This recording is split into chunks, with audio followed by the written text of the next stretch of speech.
तो hello everyone, तो स्वागत है आप सभी का आपके अपने पहाड़ का एकमात्र निःशुल्क निस्वार्थ training academy youth India academy में। और हमेशा की तरह मेरे साथ बात करने के लिए कैप्टन नारायण सिंह जी हैं। कैप्टन साहब, सबसे पहले तो ये जेठ के महीने में भी इतनी ठंड होगी, इतना मौसम हो गया है, बड़ा चेंज हो गया, बड़ा ठंडा मौसम हो गया है। बट इस ठंडे मौसम में भी बच्चों के जो युवा अग्निवीर की तैयारी कर रहे हैं उनके लिए गर्मा गर्म न्यूज़ है कि बहुत, क्योंकि लगभग 1 साल होने को है, पिछले अगस्त सितंबर से तैयारियां शुरू कर दी है युवाओं ने, जो लास्ट टाइम भर्ती नहीं हो पाए थे या जो नए वो हुए थे। तो तब से लंबा समय था कि सब सोच रहे थे कि मार्च अप्रैल में एग्ज़ाम हो जाएगा, बट इस बार अभी हुआ है। तो उनका जो रिटर्न एग्ज़ाम CE एग्ज़ाम होना है, कंप्यूटर एंट्रेंस एग्ज़ाम टाइप का, वो उसकी डेट आ गई है। और उसकी डेट क्या है और युवाओं को उस एग्ज़ाम को लेके कैसी तैयारी करनी चाहिए, कैसा माइंडसेट होना चाहिए, उसके बारे में क्या अपडेट है कैप्टन साहब? सबसे पहले तो मैं जो बाहर के जो हमारे राज्य हैं तो उनको यहाँ के मौसम के बारे में, इस जून के महीने में इतना ठंड जो है हो रहा है कि बहुत ज़्यादा। अभी हम सर मैं सर्च कर रहा था, लगभग 15 से 17 डिग्री टेम्परेचर चल रहा है बागेश्वर शहर के अंदर, जबकि ये गर्म घाटी है। हाँ, बहुत अच्छा मौसम हो रहा है इस बार, और क्या कहते हैं, लगातार डेली बारिश हो रही है और उसका वो हो रहा है।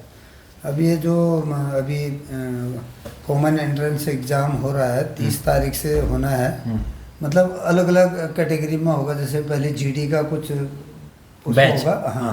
उसके बाद फिर वो जो ट्रेडमैन है, NA है उनका, या उसके बाद क्लर्किकल है, उसके बाद उनका होना है। हाँ। मतलब लगभग 10 तारीख तक वो जुलाई में ख़त्म हो जाएगा। मतलब 30 जून से लेके 10 जुलाई के बीच में ये जो एग्ज़ाम है वो हो जाएंगे। और लगभग 3 शिफ्ट होंगे दिन के, पर डे 3 शिफ्ट। हाँ। हो सकता है 4 शिफ्ट भी हो, पर मेरे को नहीं लग रहा कि 4 शिफ्ट होगा, 3 शिफ्ट में होगा। 3 शिफ्ट में होगा। हाँ। और दूसरा एक इम्पोर्टेंट सर, एग्ज़ाम कहाँ कहाँ होंगे? पहले तो इनको जो इन्होंने 4 सेंटर चूज किए हैं, हाँ। उसमें से एक कोई मिलने की पूरी मतलब टॉप प्रायोरिटी होती है कि हाँ। फर्स्ट प्रेफरेंस में, अगर डिपेंड करता है कि नंबर ऑफ जो कैंडिडेट हैं वो कितने हैं, अवेलेबिलिटी कितनी है। अवेलेबिलिटी कितनी है। जो नॉर्मली है हल्द्वानी है, बरेली है, रुड़की है, देहरादून है, दिल्ली भी है sir. Delhi, oh sir out of state के लिए लखनऊ भी भर सकते हैं आप, वो अलग अलग वो है बिल्कुल। जहाँ भी मिलेगा उससे कोई वो नहीं है, कहीं भी आपका टेस्ट हो, किसी भी उसमें हो, कोई उसमें वो नहीं है। और एक नई चीज़ इसमें इस बार जो देखने को मिल रहा है कि रिटर्न के उसमें माइनस मार्किंग नहीं है। अच्छा। तो इसका मतलब यही है कि आपको जैसे पहले कोई क्वेश्चन आपको छोड़ने नहीं है, तो उसको अटेंड करना है। पहले वाले उसमें हम कहते थे कि भाई जिसको आपको बिल्कुल नहीं पता है उसको अटेंड मत कीजिए आप, क्योंकि माइनस मार्किंग की वजह से। तो इस बार आपके लिए एक मौका है कि आप जो है अटेंड कर सकते हो। अगर कुछ वो चीज़ अपडेट होंगी, मतलब ऐसा रहेगा तो पता लग जाएगा। हाँ, कि वो सारी वो चीज़ है। सर, दूसरी बात ये है कि जैसे जो कॉमन एंट्रेंस एग्जाम होना है, GD की बात कर रहे हैं, क्योंकि हम लोग ज़्यादा GD में ही फोकस रहता है हम लोगों का उसमें। तो युवाओं को कितना फोकस रहना चाहिए एक भर्ती होने के लिए, क्योंकि एग्जाम देना या पास होना या फिजिकल के लिए क्वालिफाई करने की बात नहीं हो रही है। मैं कह रहा हूँ कि एक स्टैंडर्ड बेंचमार्क क्या होना चाहिए, कितने क्वेश्चन उसके करेक्ट होने चाहिए, जिससे कि उसको लगता है कि मैं सेकंड ग्रुप या फर्स्ट ग्रुप फिजिकल हो कि मैं निश्चिंत हो जाऊं कि मैं, और कितनी तैयारी करनी चाहिए। मैं उन बच्चों को यही बोलूँगा जो बच्चों का फिजिकल कमज़ोर है, यानी कि वो सोच रहे कि मैं सेकंड ग्रुप में आऊँगा, या 82 नंबर या 88 नंबर, हाँ, यानी कि सेकंड ग्रुप या 88 नंबर अगर वो ला रहा है तो उसको कम से कम 35 क्वेश्चन आपको सही करने पड़ेंगे। हाँ। इस बार के हिसाब से बोल रहा हूँ, नहीं तो 32-33 में भी हो जाता है, क्योंकि माइनस मार्किंग नहीं है तो मेरिट थोड़ा अप जाएगी। और जो बच्चों का फिजिकल अच्छा है उनको भी 30 प्लस तो क्वेश्चन करनी पड़ेंगे, तभी उनका नंबर पड़ेगा। 30 प्लस क्वेश्चन सही करने हैं, ये नहीं कि 30 प्लस क्वेश्चन करने नहीं है, 30 प्लस क्वेश्चन सही करने होने चाहिए उतने। हाँ। तब जाके उनका नंबर पड़ेगा।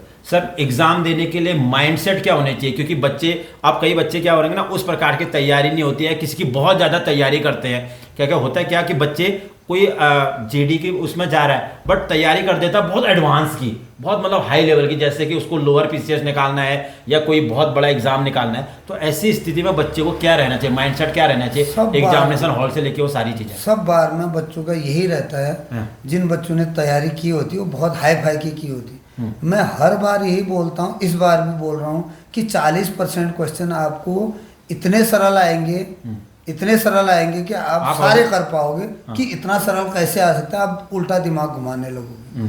तो इस प्रकार की गलती मत करना और बिल्कुल हड़बड़ी मत करना। धैर्य से आपका क्वेश्चन अगर आपके सही होते जाएंगे, आपका जो लेवल है, जो उसका लेवल है वो भी डाउन होता रहेगा। आपको क्वेश्चनों की जो याददाश्त है वो भी आती रहेगी। तो इसमें आपको बिल्कुल वो करने की जरूरत, सिलेबस आपको क्लियर पता है, कोई इसमें ज़्यादा वो करने की ज़रूरत नहीं। आपने अगर 15 में से मैथ के 12 क्वेश्चन कर दिए तो आपको आराम से हो जाएगा। जीके जीएस में भी 10 बार करो और क्या बोलते हैं रीजनिंग में 5 में से अगर आप 3 भी कर लो, और 3 तो सब कर सकते हैं ऐसे क्वेश्चन, क्योंकि 2-3 तो बहुत इजी आएंगे, 1 या 2 थोड़ा सा डिफिकल्ट आएंगे। और जो बच्चे नए हैं सर, जिनको बिल्कुल इसके बारे में जो पहली बार एग्जाम देते हैं, वो बेसिक आप अगर आपका क्लियर है तो भी आप 30 क्वेश्चन आराम से क्लियर कर सकते हैं। और अभी भी जो बच्चे युवाओं को थोड़ा सा कन्फ्यूज कि सर, कई बच्चे कहते हैं सर कहाँ से पढ़ें, कौन से बुक से पढ़ें। आप क्लास 6 से 10 NCERT या जो भी आपका जो सिलेबस होता है, मैथ्स की बुक और थोड़ा सा अपडेट रहिए जो नॉर्मल वो है। और जो आपके इंटरनेट से भी आप बहुत सारी चीज़ें निकाल सकते हैं, बहुत सारी वो चीज़ें हैं। तो आप उतना आप पढ़ लेंगे तो मुझे नहीं लगता कि सर कोई भी बच्चा 30-35 से नीचे नहीं गया हुआ है। अब जो है दिन बच गए 25 या 26 दिन, 25 दिन बचे हैं। तो 25 दिन अगर आप, मैं कह रहा हूँ 25 दिन भी आप अगर तन मन से करोगे तो आपका आराम से 30+ क्वेश्चन सही हो जाएगा। सही हो परंतु ये है कि आप 1.5-2 घंटा सुबह, 1.5-2 घंटा शाम प्रॉपर मन लगा के पढ़िए।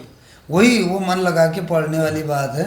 और बच्चे को सोच रहे कि सर इतना देर में क्यों हो रहा है, और क्या वो भर्ती आगे वो खिसकने वाली नहीं है। आपका जो रिटर्न के बाद, मेडिकल के बाद जो गैप ज़्यादा रहता था वो गैप कम हो जाएगा। उसी टाइम पर आपकी ज्वाइनिंग होनी है जिस टाइम पर होती थी, वही सितंबर अक्टूबर में आपको वो जल्दी, वो देर में इसलिए भी हुआ है क्योंकि पिछली बार हमारे AR वाले बच्चों को पूरा बारिश में दौड़ना पड़ा। उसका भी एक इफेक्ट पड़ा है कि हो सकता है कि बारिश खत्म हो जाएगी ना अगस्त फिनिशिंग में लगभग, क्योंकि जुलाई 10 तक तो ये आपका रिटर्न एग्जाम है। तो उसके बाद लगभग 15 से 20 दिन में रिजल्ट आएगा। तो जुलाई लास्ट में रिजल्ट आना है। जुलाई तो उसके अगस्त लास्ट में ही हो पाएगा। अगस्त मिड में हो सकता है, अगस्त लास्ट हो सकता है, अगस्त सितंबर फर्स्ट में भी हो सकता है। कितनी देर में लगेगा? हाँ, अगस्त तो लगेगा अगस्त में होगा बिल्कुल। तो उसमें कोई वो नहीं है, आराम से हो जाएगा। इसमें मैं ये बोल रहा हूँ कोई हड़बड़ी करने की जरूरत नहीं है। आपको जो है अपनी जो तैयारी है उसको बना, अपने आप पर भरोसा रखो। सबसे बड़ी बात तो यही है, अगर हमारे में भरोसा है कहीं से भी देगा। मुश्किल होंगे तो सबके लिए मुश्किल होंगे। हम ये सोचते हैं मुश्किल आ गया, और अगर ज़्यादा होगा तो आपको नॉर्मलाइजेशन में आपको नंबर बिल्कुल बराबर हो जाएंगे। कोई दिक्कत नहीं है। तो चलिए, हमारे साथ है हमेशा की तरह कैप्टन नारायण सिंह जी, और आपको बहुत सारी चीज़ें जानकारियाँ मिल गई होंगी। फिर भी और मैं बहुत सारे युवाओं के कमेंट्स आ रहे हैं अलग अलग चीज़ों को लेके, सर के मोबाइल नंबर को लेके, ट्रेनिंग को लेके। तो उसके ऊपर हम कल परसों फिर बात करेंगे कि क्या करना है क्या नहीं करना है।